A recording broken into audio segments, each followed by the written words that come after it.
देखो इसमें दो वर्ड आपके दिए हुए हैं, pharmacist in bracket sales force management. अब जो भी फार्मास्यूटिकल हमारी इंडस्ट्रीज होती हैं, कंपनीज होती हैं, और उसमें कोई भी डिपार्टमेंट हमारा होता है, R&D डिपार्टमेंट होता है। R&D डिपार्टमेंट का मतलब होता है रिसर्च एंड डेवलपमेंट। जो भी हमारी रिसर्च होती है, देखो कोई भी मेडिसिन जब मार्केट में आती है तो उसके ऊपर रिसर्च की जाती है। ऐसे तो नहीं है कि कोई भी मेडिसिन डायरेक्ट प्रिपेयर की जाती है कि हाँ हमें पता है कि बना दी और मैन्युफैक्चरिंग करके मार्केट में उतार दिया, ऐसा नहीं होता। जो भी मेडिसिन बनती है पहले उसके ऊपर टेस्टिंग की जाती है। जब उसकी टेस्टिंग कंप्लीट हो जाती है, जो उसके फेज होते हैं, ट्रायल्स होती हैं उसके ऊपर, क्लिनिकल प्री क्लिनिकल ट्रायल्स जितनी भी होती है, वो कंप्लीट होने के बाद ही मार्केट में वो मैन्युफैक्चरिंग इंडस्ट्री में पहुंचता है कि हाँ ये मॉलिक्यूल हमारा तैयार हो गया, ये साल्ट हमारा तैयार हो गया, इसके ऊपर जो भी टेस्टिंग की थी हमारी कंप्लीट हो गई, उसके बाद ही वो मार्केट में आ जाता है। अब मार्केट में आने के बाद कोई भी कंपनी अपनी मैन्युफैक्चरिंग कर लेती है। मैन्युफैक्चरिंग होने के बाद मैन्युफैक्चरिंग कौन करता है? फार्मास्यूटिकल इंडस्ट्री की हम बात करें, जो फार्मेसी कंपनीज होती हैं, हम उसकी बात करें तो उसके अंदर जो मैन्युफैक्चरिंग का जो काम करता है वो कौन करता है?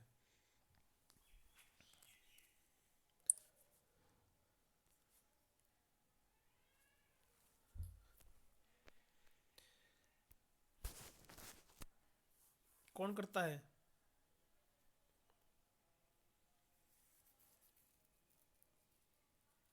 फार्मासिस्ट। हाँ, चलो। देखो वैसे फार्मासिस्ट करता है, जो एलिजिबिलिटी होती है, देखो फार्मेसी कंपनीज के अंदर वैसे तो फार्मासिस्ट ही रखा जाता है वहाँ पर क्वालिफाइड, बट वो क्या करते हैं, वो MSc केमिस्ट्री वाले, BSc वालों को भी प्रेफरेंस देते हैं। कहने का मतलब ये है कि जो भी हमारी मैन्युफैक्चरिंग यूनिट होती है उसके अंदर क्वालिफाइड पर्सन को ही रखा जाता है। हम एक ही वर्ड ये यूज़ कर सकते हैं इसके अंदर। तो अब दूसरी बात क्या करती है, जो हमारी फार्मास्यूटिकल कंपनी स्टार्ट होती है वो किसके ऊपर डिपेंड करती है? सेल के ऊपर। सिंपल सी बात है। यदि कोई भी कंपनी हम प्रिपेयर करते हैं, कोई भी कंपनी हम स्टार्ट करते हैं, उसके अंदर जो भी मैन्युफैक्चरिंग करते हैं, यदि उस मैन्युफैक्चरिंग का जो हमारा प्रोडक्ट होता है यदि उसकी सेल ही नहीं होगी तो हम हमारा बिजनेस कैसे रन कर पाएंगे? तो सारी सारी जो फार्मास्यूटिकल कंपनीज अपनी, वो किसके ऊपर डिपेंड करती हैं? वो सेल के ऊपर डिपेंड करती हैं कि उसकी सेल कितनी है, कितना आउटपुट है, कितना बेनिफिट वो ले लेते हैं। तो उस सारी चीज़ों को देखते हुए तो अब हम इस चैप्टर के अंदर फार्मासिस्ट के बारे में पढ़ेंगे। पहली बात, उसको कौन कौन सा प्रोसेस है, कैसे रिक्रूटमेंट की जाती है उसकी, तो कौन से मेथड्स होते हैं रिक्रूटमेंट करने के लिए, वो सारी सारी इसके अंदर इस चैप्टर के अंदर आएंगी। अब सबसे पहली बात आपकी स्टार्ट होती है, first point, recruitment of A pharmacist. अब किसी भी फार्मासिस्ट को लगाने के लिए कौन सा प्रोसेस रहता है कि इसका पहले तो मीनिंग बताइए, रिक्रूटमेंट का मतलब ही क्या होता है? रिक्रूटमेंट का मतलब क्या होता है? उसकी रिक्वायरमेंट जी क्या है मैं भी। नहीं, रिक्वायरमेंट अलग चीज़ होती है, रिक्रूटमेंट अलग चीज़ होती है। अब कंपनी के अंदर हम क्या करते हैं, कंपनी रन कर रहे हैं, हमें जो मैन पावर की ज़रूरत होती है वो 10 मेंबर्स की है। यदि कोई 10 में से एक दो मेंबर छोड़ के चला जाता है तो वो क्या, उसको उस सीट को क्या बोलोगे आप? Vacant seat. ठीक है, उस वैकेंट सीट को फिल करने के लिए आप फिर से रिक्रूटमेंट प्रोसेस स्टार्ट करते हो। ठीक है, तो उसको रिक्रूट करते हैं किसी नए बंदे को उस वैकेंट सीट को फिल करने के लिए। तो उस प्रोसेस को सारे मतलब सर सिंपल बात है, मैं भर्ती कैसे हैं। भर्ती, बिल्कुल। तो उसको वैकेंट पोस्ट को फिल करने के लिए जो प्रोसेस किया जाता है वो रिक्रूटमेंट प्रोसेस आता है, एक भर्ती प्रक्रिया जिसको बोलते हो आप हिंदी में, तो उसका बोला जाता है। तो इसके अंदर जो हमारे यदि हम एज ए सेल रिप्रेजेंटेटिव का काम करते हैं, देखो सीधी सी बात है, यदि फार्मास्यूटिकल कंपनी के अंदर हमारा काम क्या है? सेल करना। हम मेन फोकस हमारे इस चैप्टर में क्या है? सेल के ऊपर। अब सेल कौन करता है? कंपनी। कंपनी तो सेल करती है, कंपनी मैन्युफैक्चरिंग करती है, सेल तो पर्सन्स करते हैं। तो वो पर्सन्स किसको क्या हाँ। बोलते हैं? MR, मार्केटिंग ये रिप्रेजेंटेटिव। जो मार्केटिंग रिप्रेजेंटेटिव होते हैं या सेल करने वाले होते हैं, जो उनका एक ही पर्पज होता है कि अपने जो जिस कंपनी के अंदर जो पर्सन काम करता है एज ए MR, वो उस कंपनी के प्रोडक्ट को मार्केट के अंदर सेल करता है। ठीक, पहली बात। अब आगे चलते हैं। अब किसी भी रिक्रूटमेंट को करने के लिए कुछ बेसिक चीज़ें होती हैं। भी क्या क्या उसकी बेसिक रिक्वायरमेंट है, क्या क्या प्रोसीजर फॉलो किया जाएगा, वो सारी सारी चीज़ें इसमें डिस्कस की जाए थी। ठीक। तो अब बात आती है सोर्सेज। अब कौन से ऐसे सोर्सेज हैं कि रिक्रूटमेंट करने के लिए कौन कौन से सोर्सेज से आप रिक्रूटमेंट कर सकते हो। बहुत सारे सोर्सेज हैं, तो एक एक सोर्स को हम यहाँ पर डिस्कस करेंगे। तो सिंपल सी सबसे पहला जो सोर्स है इसमें इंटरनल सोर्स। इंटरनल का मतलब क्या है, अपने अंदर से ही जो ऑर्गेनाइजेशन हम स्टार्ट करते हैं, जो ऑर्गेनाइजेशन हमारी स्टार्ट होती है, उसके अंदर जो ऑर्गेनाइजेशन के अंदर मैन पावर काम करती है हमारी, उसी के अंदर इंटरनल से ही हम किसी बंदे को रिक्रूट कर लेते हैं, जॉब पे रख लेते हैं। तो इसके अंदर फिर फर्दर डिवाइड कर दिया है सब फैक्टर्स को। तो एक एक पॉइंट आप पढ़िए। सबसे पहले इंटरनल सोर्सेज क्या होते हैं। इंटरनल सोर्सेज का मतलब है when recruitment is done choosing the right candidate from within the organisation. Organisation है किसी ऐसे एलिजिबल कैंडिडेट को चूज करना और उसको उस वैकेंट, जो हमारी वैकेंट सीट वैकेंट होती है सीट, उसको फिल कर लेना, वो होता है आपका इंटरनल सोर्स। अब इंटरनल सोर्सेज के अंदर सबसे फर्स्ट पॉइंट रहेगा आपका employees already working in the organisation.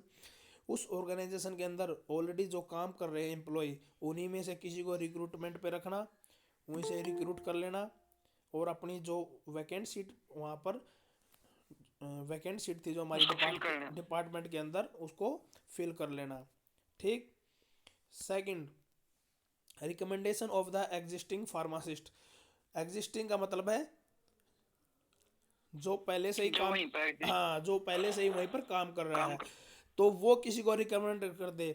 जैसे कि किसी कोई ना कोई आप में से कोई भी आपका क्लासमेट कहीं पर जॉब करता है, वो जॉब करता है तो आप क्या करता है कि वो खुद वहाँ पर उसका रिज्यूम है जो सीवी है वो आगे एचआर डिपार्टमेंट को फॉरवर्ड कर दे।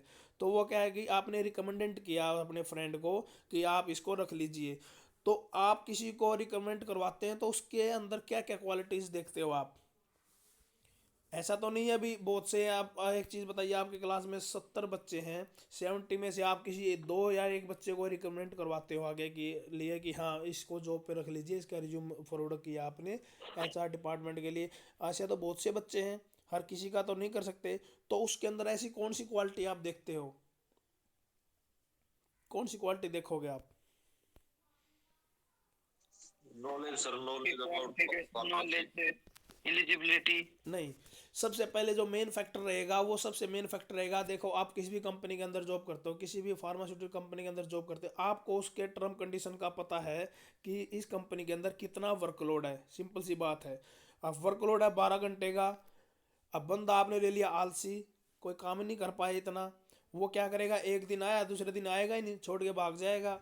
यदि वो छोड़ के भाग भाग जाएगा तो आपने जो अपने पर्सनल भी आप पे उसको रिकमेंडेंट किया था आगे, वो एचआर मैनेजर आपके जो इमेज है वो क्या रहेगी, डाउन हो जाएगी। तो नेक्स्ट टाइम आप किसी रियल किसी पर्सन को भी आगे भेजोगे जॉब के लिए, तो वो क्या करेंगे कि आपके किसी पर्सन को वो नहीं रखेंगे, क्योंकि उनके माइंड में एक ही बात आएगी, पहले तो इन्होंने किसी एक पर्सन को यहाँ पर रिकमेंड किया था लेकिन वो छोड़ के भाग गया, तो इसके जितने भी बंदे आएंगे, जितने भी इसकी मैन पावर आएगी आएगी डिपार्टमेंट के अंदर, वो ऐसे ही भागेंगे। तो ऐसे भागने से उनका क्या होगा, लॉस होगा। क्योंकि किसी काम को करने के लिए उनको मैन पावर की रेगुलर जरूरत पड़ती है। एक बंदा आया एक दिन, एक बंदा आया 5 दिन, वो छोड़ के भाग गया, सीट तो भी वैकेंट होगी, लेकिन जो जिस सीट के लिए उस बंदे को उसको रखना था, वो जिस फार्मासिस्ट को उस काम के लिए रखना था, यदि वही काम नहीं होगा तो कंपनी अपना काम कैसे कर पाएगी टाइम पर, तो वो तो कंपनी का लॉस हुआ ना। तो सबसे पहले आपको क्या चीज़ करनी है, किसी बंदे को यदि आप जॉब के लिए प्रेफरेंस देते हो अपने फ्रेंड सर्कल में, सबसे पहले आप चेक करोगे कि वो मेहनती कितना है, हार्ड वर्कर है या नहीं है, पहली बात। दूसरी बात आप चेक चेक करोगे वो टाइमिंग, टाइम पर पाबंद इंसान है नहीं, टाइम पर आता है नहीं, आएगा क्या है। ऐसे तो नहीं है कि हर दूसरे दिन तीसरे दिन छुट्टी मार के रहेगा इस तरह से। तो ऐसी चीज़ें आप चेक करोगे। एलिजिबल तो है ही वो, जब आप किसी को भेजोगे वो सबसे पहले एलिजिबिलिटी तो देखोगे। किसी भी जॉब के लिए वैकेंसी के लिए सबसे पहले एलिजिबिलिटी आएगी, क्वालिफिकेशन। क्वालिफिकेशन तो पूरी है, हाँ लेकिन जी। क्वालिफिकेशन तो सभी की पूरी है, कोई ना कोई ऐसा फैक्टर भी तो देखोगे ना जो आपकी, जो आपके आपके प्रेफरेंस से जो जाएगा बंदा, वो आपके इमेज को वहाँ पर बना के रखेगा कि हाँ इस बंदे ने कंपनी को, इस बंदे ने अपने इस फ्रेंड सर्कल से किसी एक बंदे को वहाँ पर जॉब के लिए भेजा है और वो कितना टिक पाया वहाँ पर, कितना सक्सेसफुल है कंपनी के लिए, तभी तो वो आपकी सुनेंगे। ठीक है, तो ये थी सेकंड पॉइंट। फिर थर्ड पॉइंट की बात करते हैं, प्रमोशन। अब क्या होता है, नीचे से प्रमोशन होता हुआ चलता है, नीचे की तरफ प्रमोशन ऊपर की तरफ जाता है। क्या करते हैं, इंटरनल हम सोर्स पढ़ रहे हैं, इसमें क्या करेंगे, यदि हायर पोस्ट वैकेंट है, वहाँ पर हायर पोस्ट वैकेंट है, तो वो क्या करेंगे, अपने इंटरनल डिपार्टमेंट से ही किसी बंदे का प्रमोशन कर देंगे। प्रमोशन करेंगे, प्रमोशन करने से क्या होगा उसका, सपोज करो कोई भी आप में से काम कर रहा है, आप एक लो लेवल पे एक असिस्टेंट के तौर पर काम कर रहे हैं, और आपको फुल फ्लैश फार्मासिस्ट की जॉब पे रखा जाता है, प्रमोशन किया जाता है, तो आप काम को, किस कंपनी आपके अंदर ऐसी कौन सी क्वालिटी को देखेगी कि आपका प्रमोशन करे। बढ़िया काम करेगा जी, प्रमोशन हुए तो। प्रमोशन तभी तो करेगा, कोई बंदा उसके गुड वर्क को देखेगा कि काम कैसा करता है, हाँ जी, उसकी ऑनेस्टी को देखा, ईमानदारी। हमारी कंपनी के लिए ईमानदार कितना है, सिंसियर कितना है, वो ऐसे ऐसे जो फैक्टर्स हैं उसके अंदर देखा, तभी तो उस बंदे का प्रमोशन। ऐसे तो बहुत सी कंपनी में काम, हजारों लोग, 100 से ज़्यादा पब्लिक काम करती है, उसमें से किसी एक को फाइंड आउट करना और उसको प्रमोशन करना, तो उसके गुणों को देखा जाता है कि वो कितना लगन के साथ काम करता है, कितना हार्ड वर्कर है और कितना कंपनी के लिए वफादार है। ठीक है, यदि वफादार नहीं होगा, एक काम कर रहा है अपनी कंपनी के लिए शेयर करने के लिए, आप देखो मार्केट में तो बहुत सारे एमआर आपस में मिलते हैं, मार्केटिंग रिप्रेजेंटेटिव आपस में मिलते हैं, वो क्या करते हैं, 2% पर क्या करेगा कि हाँ मैं तेरी कंपनी का माल उठवा दूंगा, तो तेरे को 2% मैं अपनी तरफ से आपको कमीशन दे दूंगा, और आपका तो माल आपकी तब कंपनी से उठ गया वहां से, लेकिन उसका 2% आप, लेकिन आपकी जो कंपनी, जिस कंपनी में आप काम कर रहे हो, वहाँ का प्रोडक्ट तो वहाँ के वहाँ पड़ा हुआ ना, वहाँ उसकी तो सेल हुई नहीं, आपने अपने बेनिफिट को देखा है, यस, तो उस बेनिफिट को देखना हर तो, उनका लॉस हो कंपनी वाला हाँ, का। तो ऑनेस्टी फैक्टर इसमें सबसे ज़्यादा देखा जाता है। Main important. फिर फोर्थ पॉइंट आता है ट्रांसफ़र। ट्रांसफ़र का मतलब एक डिपार्टमेंट से दूसरे डिपार्टमेंट में ट्रांसफ़र कर देना। तो क्या, एक हमारा डिपार्टमेंट से अलग डिपार्टमेंट है, एक आपका मैन्युफैक्चरिंग का डिपार्टमेंट, एक क्वालिटी कंट्रोल का डिपार्टमेंट है। अब क्या करते हैं कि आप डिपार्टमेंट, वहाँ का जो डिपार्टमेंटल हेड होता है वो चेक करेगा कि हमारे अंदर जो मैन्युफैक्चरिंग यूनिट में है वो, उसकी 2 वैकेंट पोजीशन है। ठीक है, उसको 2 बंदे चाहिए वहाँ पर लगाने के लिए, बट उसके क्वालिटी कंट्रोल के अंदर जो काम है वो कम हो गया, लेकिन बंदे ज़्यादा है, वो क्या करेगा, वहीं से ट्रांसफ़र कर देगा कि क्वालिटी कंट्रोल से मैन्युफैक्चरिंग यूनिट के अंदर 2 बंदे वहाँ पर ट्रांसफ़र कर देगा, वहाँ पर भेज देगा। तो इससे क्या होगा, जो उनको काम करवाना था वो काम भी हो रहा है उनका टाइम पर, और डिपार्टमेंट के बंदे हैं, बाहर से किसी नए बंदे को नहीं लगाना पड़ा। यदि हम किसी यदि न्यू मेंबर को हम यूज़ करते हैं, सिंपल सी एक पॉइंट इसमें लेके आते हैं, यदि ट्रांसफ़र, एक कंपनी का जो इंटरनल डिपार्टमेंट था वहाँ डिपार्टमेंट टू डिपार्टमेंट ट्रांसफ़र करते हैं, नंबर 1।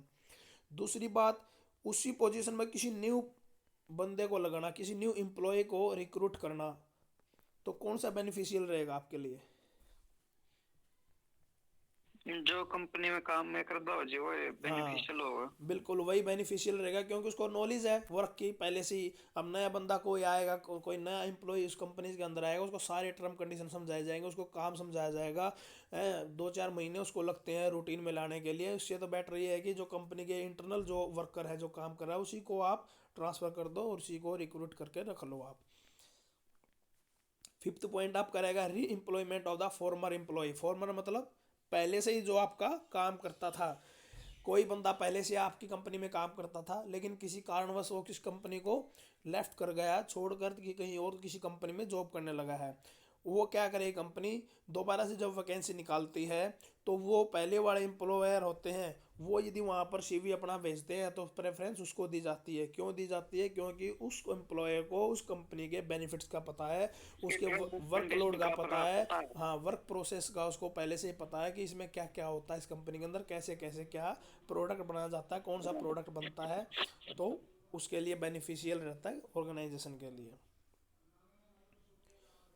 फिर है employee referral programme. Referral programme क्या है, जो एग्जिस्टिंग फार्मासिस्ट होते हैं जो काम करते हैं, वो क्या करेंगे, अपने फ्रेंड्स को, रिलेटिव को, किसी न किसी को जो ज़रूरत होती है वो उसको वहाँ पर प्रेफरेंस रेफर करेंगे। प्रेफर करेंगे। 7th पॉइंट रहेगा इंटर्न्स एंड कोऑपरेटिव स्टूडेंट। अब इंटर्न्स एंड कोऑपरेटिव स्टूडेंट्स का क्या मतलब है, बहुत सी ऑर्गेनाइजेशन क्या करती हैं, कॉलेजेस के अंदर जाकर जो बच्चे परसुइंग में स्टडी कर रहे हैं वहीं से उनकी प्लेसमेंट करवा लेती है।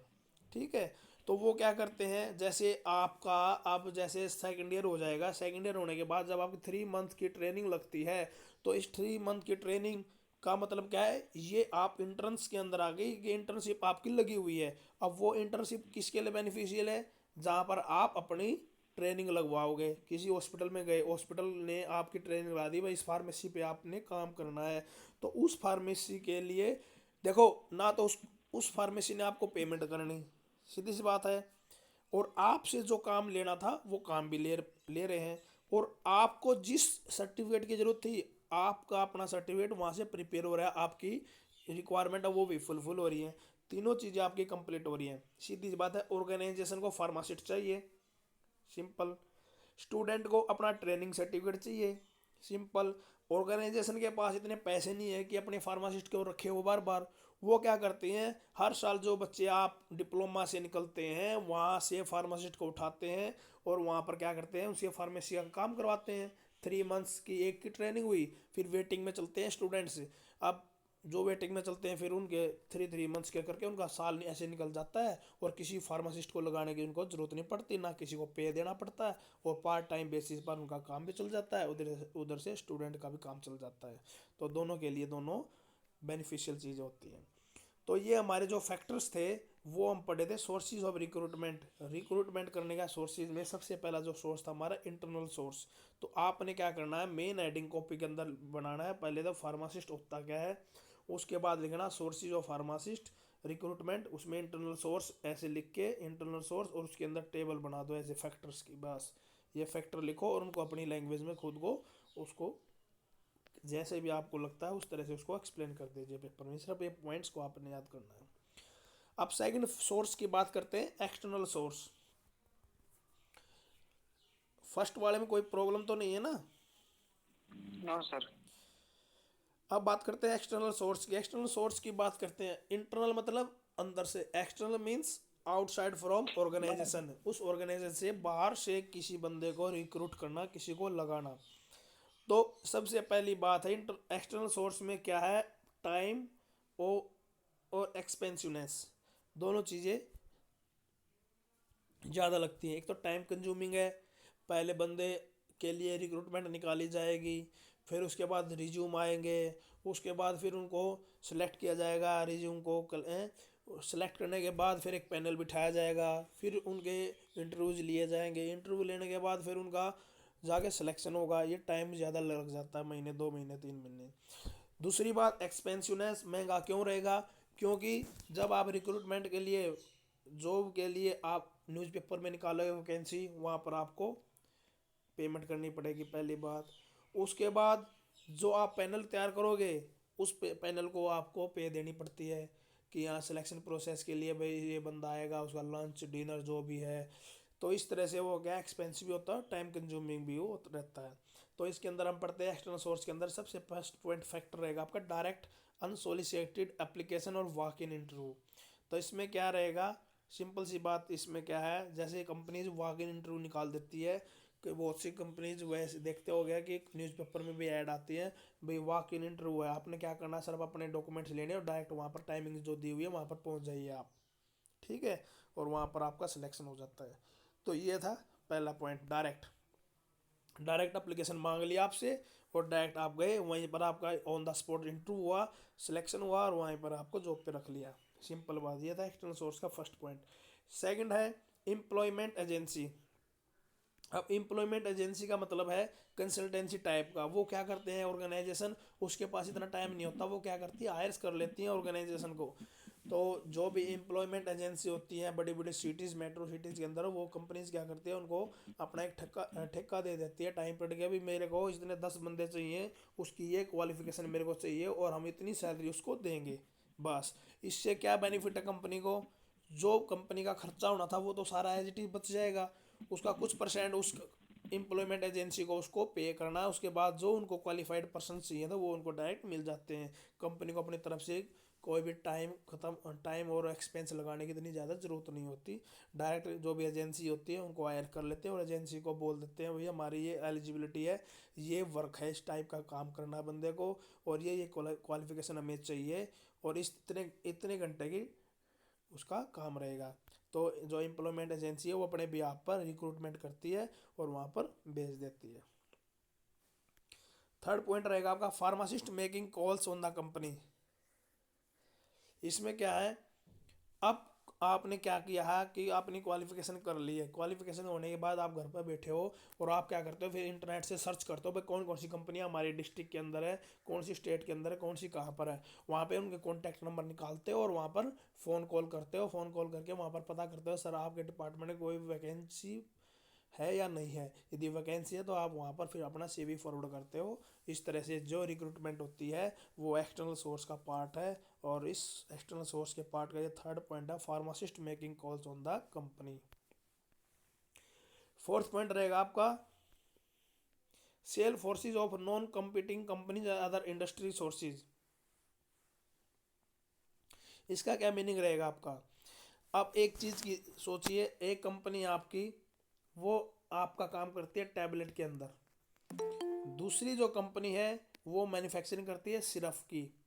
दोनों का क्या है, काम अलग है बिल्कुल, ठीक है ना, किसी का एक दूसरे के अंदर कंपटीशन है।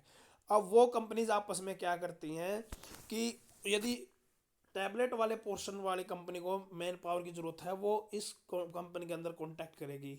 कॉन्टैक्ट करने पर पूछे भी हमें इतने बंदे की ज़रूरत है, यदि आपके पास काम कम है बंदे ज़्यादा है तो आप उनको हमारे पास ट्रांसफ़र कर दीजिए, हम रख लेंगे। तो आपस में बॉन्डिंग से जो कंपनी एक दूसरे से करती है एंड इंडस्ट्री सोर्सेज से, वो फैक्टर आपका इसमें आएगा पॉइंट नंबर 4 के अंदर।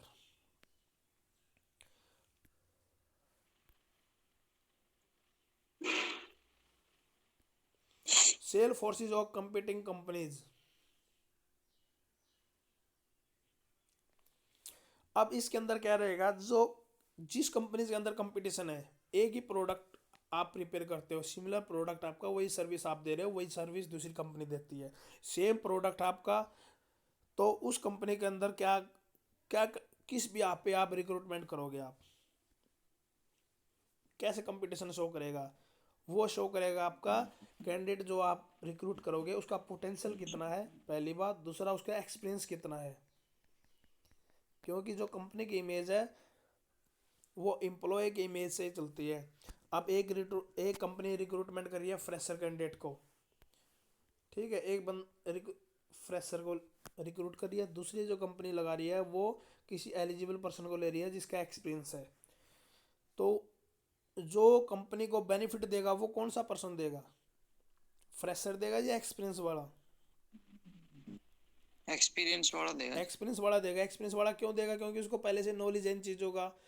अब जो फ्रेशर बंदा आएगा कम से कम 2-3 महीने ले लेता है काम को सीखने में, ठीक है, में टाइम लगे। टाइम लग जाएगा। दूसरी बात है फ्रेशर बंदा आएगा वो कहीं ना कहीं साल्ट की प्रॉब्लम भी कर दिया, डालना 10 kg साल्ट डालना उसको, वो डालेगा 8 किलो 5 किलो, तो उस तरह से क्या होगा, जो क्वालिटी कंपनी को चाहिए अपने प्रोडक्ट के अंदर, यदि उस जो भी प्रोडक्ट कंपनी प्रिपेयर कर रही है यदि उसके अंदर वो प्रॉपर साल्ट नहीं होगा, तो उसका इफेक्ट नहीं आएगा। यदि उसका इफेक्ट नहीं आएगा तो मार्केट में उसकी जो वैल्यू है वो डाउन जाएगी, मार्केट में वैल्यू उसकी डाउन जाएगी तो उसकी सेल कम होगी, और सेल कम होगी तो कंपनी को लॉस होगा।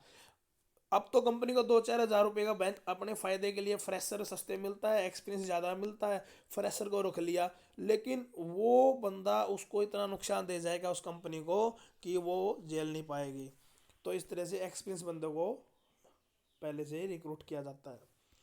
फिर आपका educational institute campus placement, simple सी बात, इसमें तो कोई बात बताने वाली चीज़ नहीं है। फिर 7th पॉइंट आप होलसेलर, रिटेलर और कस्टमर। सभी को पता है होलसेलर क्या होता है, रिटेलर क्या होता है, कस्टमर क्या होता है, तीनों में डिफरेंस बताइए। ये अंकित। होलसेलर सर जो बल्क में वो करता, सेल करता है ये प्रोडक्ट्स को। हाँ जी, रिटेलर सर कम क्वांटिटी में जो सेल एक करता है और प्राइस छोटी ज्यादा रहता क्वांटिटी है। में है जो कस्टमर कस्टमर जो सर जो खरीदता है।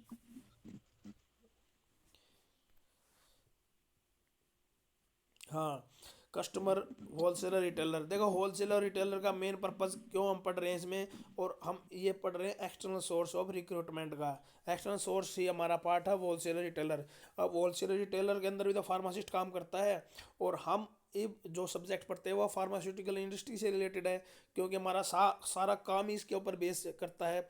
तो जो होलसेलर रिटेलर के पास जो मैन पावर होती है वो क्या होती है, एलिजिबल फार्मासिस्ट ही होते हैं। कंपनी क्या करेगी, उस होलसेलर से कांटेक्ट कर लेगी और वहाँ से जो भी नॉलेज है उसको पता है कि देखो, एक कंपनी है, कोई भी XYZ कंपनी है, वो कंपनी अपनी कोई भी प्रोडक्ट की मैन्युफैक्चरिंग करती है, और उसका होलसेलर स्टॉकिस्ट एक है, ठीक है। अब उस स्टॉकिस्ट के पास जो फार्मासिस्ट है वो जॉब करता है। तीन चीज़ें होगी। अब कंपनी का क्यों बेनिफिट है, होलसेल के के अंदर जो फार्मासिस्ट काम करता है उसी को रिक्रूटमेंट पे रखना, क्यों? क्योंकि जो कंपनी अपना प्रोडक्ट बनाती है उस प्रोडक्ट की जानकारी उस फार्मासिस्ट को होती है।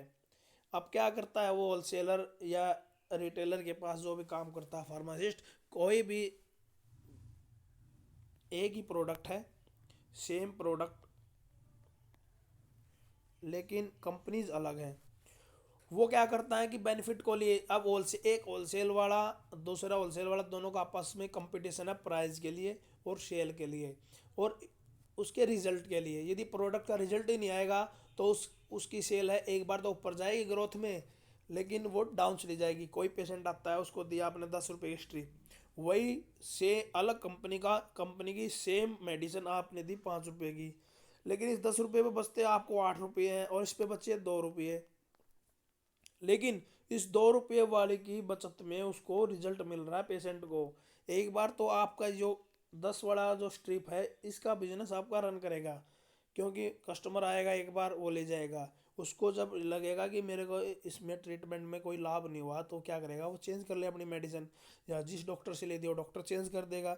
जब दोबारा वो किसी और स्ट्रिप को यूज़ करेगा और उसको ये लगेगा कि हाँ इससे मेरे को बेनिफिट हुआ है और मेरी ट्रीटमेंट अच्छे से हो गई है, जो उसको रिजल्ट चाहिए था वो रिजल्ट उसको टाइम पर मिले हैं, तो वो क्या करेगा, तो इसी को प्रेफर करेगा। वो अपने सर्कल में बताएगा, जो डॉक्टर उसको प्रिस्क्राइब करता है मेडिसिन वो डॉक्टर भी उसकी को प्रेफर करेगा। क्योंकि अब पेशेंट देखो, डॉक्टर का और इनके आपस में क्या लिंक जुड़ा होता है, पेशेंट डॉक्टर के पास आता है, डॉक्टर उसकी ट्रीटमेंट करता है। अब पेशेंट गया डॉक्टर के पास, उसको आराम नहीं लगा, वो क्या करेगा, किसी और डॉक्टर से मेडिसिन लेगा। अब डॉक्टर को अपना भी बेनिफिट देखना है, यदि उसके साथ उसके पेशेंट को अपने अपने पेशेंट को जोड़ के रखना है तो उसको रिजल्ट देना पड़ेगा पेशेंट को। जब पेशेंट को रिजल्ट नहीं मिलेगा तो वो क्या करेगा, किसी और डॉक्टर के पास पहुंच जाएगा। तो इसमें फार्मास्यूटिकल कंपनीज क्या करती हैं, जो फार्मास्यूटिकल इंडस्ट्री होती है उसका जो अपना स्टॉकिस्ट होता है होलसेल वाला, वो उसी के पर्सन को उठा लेती है। वो क्या करते हैं, उसको कम पर्सन की ज़रूरत है या काम कम हो गया ज़्यादा हुआ है, होलसेल में जो काम करता है वो अपना CV भेजता है, जब वो एक्सपीरियंस मेंशन करता है तो वो कंपनी उसी बंदे को अपने उसको उठा लेते हैं, क्योंकि उसको ना तो उस प्रोडक्ट की नॉलेज देने की ज़रूरत होती है कंपनी को, क्योंकि ऑलरेडी उसको कंपनी के प्रोडक्ट का नॉलेज होता है कि ये प्रोडक्ट ये कंपनी बनाती है, उसके अंदर कितना साल डलेगा कितना नहीं। ठीक है। फिर आपका 7th पॉइंट है एडवर्टाइजिंग, एडवर्टाइजमेंट। सिंपल सी बात है, एडवर्टाइजमेंट के जो सोर्सेज आपके न्यूज़पेपर, जर्नल, ऑनलाइन जो पोर्टल, ये सारे एडवर्टाइजमेंट के सोर्सेज हैं। यहाँ पर कोई भी कंपनी अपनी एडवर्टाइजमेंट निकालती है और अपना पूरा प्रोसेस फॉलो करती है। 9th पॉइंट आपका वेब सोर्स। वेब सोर्स का क्या मतलब है, वेबसाइट।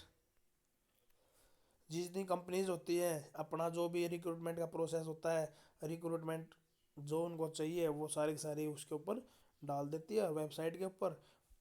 ठीक है, वहाँ पर क्या बंदे क्या करते हैं, अपना रिज्यूम अपडेट करते हैं, वेबसाइट से लिंक लेते हैं और अपना रिज्यूम भेजते हैं, और कंपनी उसका जो रिक्रूटमेंट का जो प्रोसेस होती है उसका अपना जो भी उसका प्रोसेस है उसको फिर वो कंप्लीट करती है। तो ये हमने ऊपर पढ़े थे रिक्रूटमेंट प्रोसेस के सोर्सेज। 2 सोर्सेज थे हमारे रिक्रूटमेंट के लिए, तो वो दोनों को दोनों हमारे हो गए, इंटरनल सोर्स और एक्सटर्नल सोर्स। इसमें कोई दिक्कत है पूछिए किसी पॉइंट में,